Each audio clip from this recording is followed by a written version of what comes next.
ప్రభుత్వం సంపాదించిన డబ్బుల కంటే 7,000 కోట్లు అదనంగా సంపాదించింది ఈ ప్రభుత్వం. ఫ్రమ్ ద బిగినింగ్ చూసుకున్నప్పుడు తెలుగుదేశం అధికారంలోకి వచ్చే నాటికి 11,000 కోట్ల రూపాయలు ఆదాయం ఉండేది. దాంట్లో ఆ తర్వాత 12,000, 13,000, 14,000, 15,000, లాస్ట్ ఇయర్ 17,000 కోట్లు సంపాదించింది తెలుగుదేశం ప్రభుత్వం.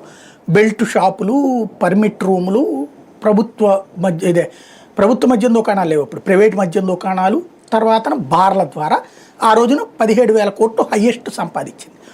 ఈ ప్రభుత్వం వచ్చాక వీళ్ళు తీసుకున్న విధాన నిర్ణయం వల్ల ఈ 17,000 ఏ 10,000కో పడిపోయి ఈ 7,000 రూపాయలు వ్యక్తుల చేతుల్లోకి వెళ్తే ఖచ్చితంగా అది కుంభకోణం అంటారు, విధానపరమైనటువంటి నిర్ణయ లోపం అయితే కనుక.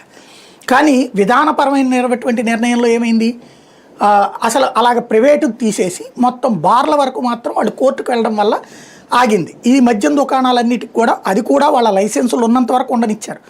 లైసెన్స్ అయ్యాక కొత్తగా టెండర్లు పిలిచేటప్పుడు విధాన నిర్ణయం మార్చేసుకుని అది కూడా కొన్ని రోజుల పాటు వాళ్ళనే కంటిన్యూ చేయించారు, పాత మద్యం దుకాణందారులనే. ఆ తర్వాత ప్రభుత్వం ఈ పాలసీ తీసుకుని అన్నీ ప్రభుత్వ మద్యం దుకాణాలే ఉండాలి అంది. ప్రభుత్వం తరపునే సిబ్బందిని పెట్టారు. దెన్ అప్పుడు డబ్బులు ఏమన్నా పోయి ప్రైవేట్ వాడికి ఏమన్నా వచ్చినాయి అంటే ప్రైవేట్ వాడు సంపాదించుకునే 7,000 కోట్ల రూపాయలు ప్రభుత్వానికి వచ్చినాయి. అంటే 25,000 కోట్ల రూపాయలకి డబ్బులు ఎగబాకినాయి అంటే ఏంటి, ఫస్ట్ ఇయర్ 17,500 కోట్ల రూపాయలు, రెండో ఏడాది 18,000 కోట్ల రూపాయలు. కరోనా టైంలో అసలు రాకూడదు లెక్క ప్రకారం అయితే, కానీ కరోనా టైంలో గ్యాప్లో వాళ్ళు మద్య నిషేధాన్ని పక్కన పెట్టి మద్యాన్ని